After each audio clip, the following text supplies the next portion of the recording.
It's not quite Happy New Year yet, but it's New Year's Eve about 9 o'clock at night. And I'm picking up on this thing again.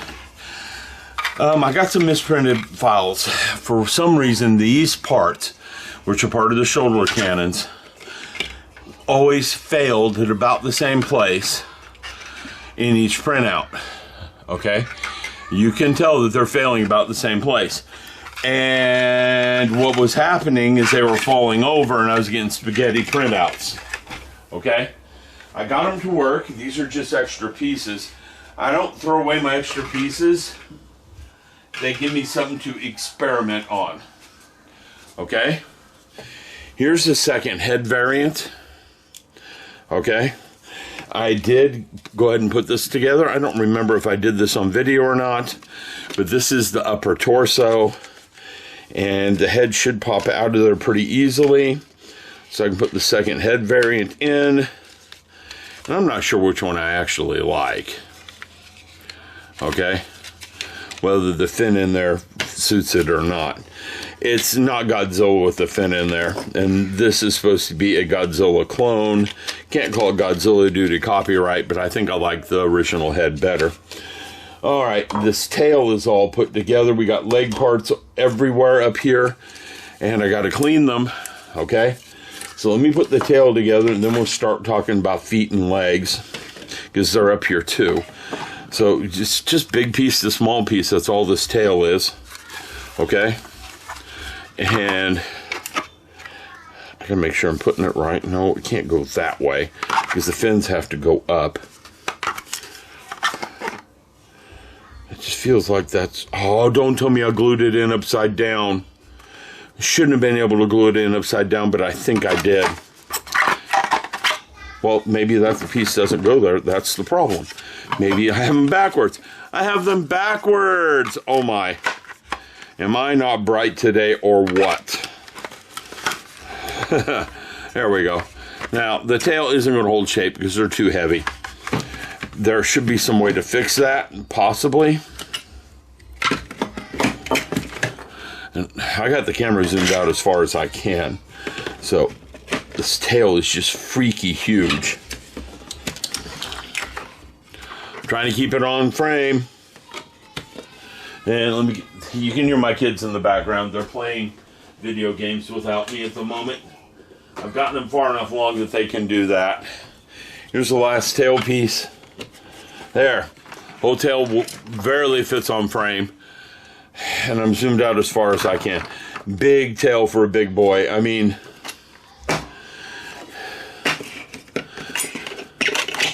That's a foot. So you get an idea just how big this boy is going to be when we start putting him together, because the feet are pretty big too. Alright, so let me get the tail out of the way. We got the upper torso and the tail done. Now we got to start working on feet. I think I want to work from bottom up. Okay? And more feet parts over here. Like, that's a thunder thigh, alright. Definitely a thunder thigh, and that's part of his shin. And again, I got to clean these parts up. They have flashing and stuff on them from the print process. You can see them on here. Now, one thing about these brims, they're not like when I was using the Anycubic Viper. They're actually a lot better because they come off easier. Okay? This thing is not adhering them together tightly like the Viper did. Second thing, when you let them wait a few days, they actually come off easier for some reason. Plastic cools, I think that's part of it. PLA is kind of brittle, so it breaks fairly easily. And you see that came off pretty easily, and there's not much roughness on the edge. There's some along here, and again, just take this guy and run it along the edge, and it curls right off. And this is a deburring tool. I did get its name finally. And it should be linked in the video at the bottom when I put these videos up. If I forget, go ahead and feel free to leave a comment. Okay, and again, I don't know how regularly I'm going to be posting these videos just due to the way my life is. I'm currently trying to do an awful lot with my life that is way behind schedule. Okay. Such is life. Things happen. If you don't like them, you become a drug addict, become homeless. I shouldn't have said that, but kind of true. People who give up on life, that's what they do. Okay? I haven't given up yet. I got my kids. I'm not saying if I didn't have my kids, I'd be giving up. Don't take it that way. It's just they help give me motivation not to give up and not go the routes that I was discussing a second ago. They're great girls. You will not hear me talk poorly about them. They are great girls. I need to get off this topic so I can salvage this video. All right. So, New Year's resolutions. Does anyone actually believe in those things?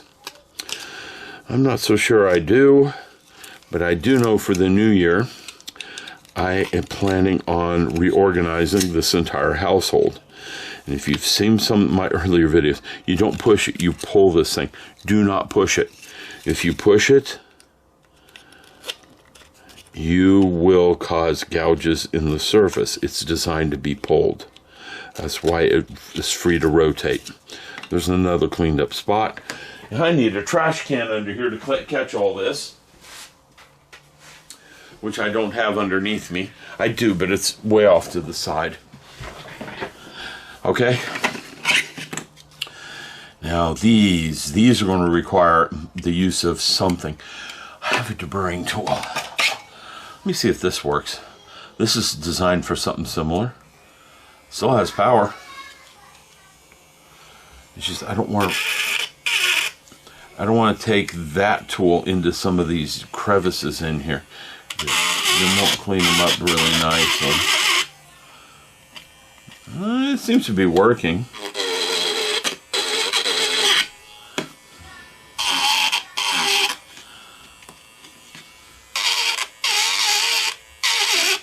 Yeah, it does seem to be working. Doesn't work as good as the deburring tool because it's leaving me stringers. See, that's one thing to keep in mind. This is not a molded part, it's a printed part. So when you're cleaning these edges, if you don't clean them correctly, and it's one of the really shocking things that got me when I first started working with PLA and started cleaning these things, is they come off in ribbons, strings, because that's how they were printed. They don't come off cleanly, per se. Okay, that's where that deburring tool is really nice. It comes off cleanly with that deburring tool. And this guy, it's not. But I'm not having to do a lot of effort to get in there and get this. I don't think I'd use a Dremel in here. Let's see how good it takes that big piece off. I didn't like it, but I took it off. Yeah, it did. Took it right off. Didn't like it. So it's better to peel it first. Okay. That's one thing about the tool I'm using right now. It's made for plastic, which means it's not going to rotate at a high speed. At high speed, you're going to melt the plastic almost as much as you're going to clean it. And my goal is not to melt this. My goal is to clean this. Yeah, the underside of this is a pretty big mess. And this should get in there and just clean it up just fine. Gotta be careful. Now, I didn't like that part. You hear it shut off? This is not a real torquey motor. It won't work as a drill. I've tried it. It just will not work as a drill. It only really works as what it's designed to do, which is to kind of do what I'm doing right here. It is a... it doesn't say what it is. It says sander. It says electric sander. It can go faster. There's its high speed.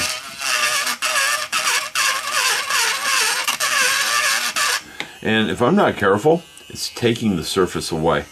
It's getting in there and cleaning it up tighter. I'll show you what I mean in a moment. Okay? Now, there is a couple of things I could have done when I printed this. There's called a cool plate and a texture plate. I use the texture plate, and this is this texture from the texture plate. If I used a cooled plate, this would have been smooth, completely smooth right there on the bottom. And you can see right in here where I gouged it a little too tightly. Okay, this may not be the best tool for this, especially when we get in here to the parts I haven't cleaned out. And it might also help that I haven't charged this thing in a while. So clean that one out of there really nicely. Also, with this heft of this thing, I really doubt anyone's going to be picking them up and going, let me look under those feet and see what they look like. Because honestly, after my experience with Gurlon Logon, I wouldn't want it falling over and breaking. This guy's going to be in a pretty secured spot where that won't happen. Yeah, this thing's making a mess out of this. Alright, let's turn him off. He's making a mess out of it. Let's go, not with that. Where's my knife? My knife is here somewhere. Let's go with a knife and see how that's going to do along these edges. I just don't want to use a knife because I know I can gouge it real easily. And again, being the way this is printed, you'll take it off in strings and not just clean the surface, which you could actually make it worse if you're not very careful. Like I was doing with that thing, I was definitely making it worse right in this region right here where my knife blade is pointing. It's definitely making it worse there. Yeah, it got pretty bad in there. Another problem here is it's bridging a gap right in here. And it don't want to bridge this gap. It honestly does not want to bridge that gap. It wants to leave that gap alone. Okay, so it's not doing a great job when it's printing those spots. So it looks really stringy. Here, let me get in there. You can see down in those gouges how stringy it looks because it's bridging the gaps. Up here, it's still kind of stringy in places, but it's nothing like that. The sides are really smooth. They look really good. They have a screenish look to them. Okay? It's just because it's bridging a long gap. It doesn't want to do that. It wants to put supports there. But I'm going to be honest with you. When you put supports on there, they don't always look as nice either when you remove the supports. So if you can get it to do it without the supports, just less cleanup later. That's the way I look at it. Those girls are yelling at something. I might have to go check up on them. I might make this just a short segment of a video and come back when I've cleaned them all up. Because I'm going to spend quite a bit of time in here cleaning this up, I think. This won't fit in there, will it? No. It has a minimum width because of this knob on the top. You see that knob up on the top? It gives it a very limited width on what it can fit in. Probably could cut that knob off. Yeah, the girls are fighting. I'm going to have to stop. They know I'm in the next room. Doesn't keep them from fighting. Okay? Yeah, it doesn't keep that from, prevent that from happening. Now, I might use the back of the knife and try to scrape some of these instead of cutting them. Yeah, I'm going to have to go. All right, give me a second. Yeah, one of them's being mean to the other. I'll come back in a bit.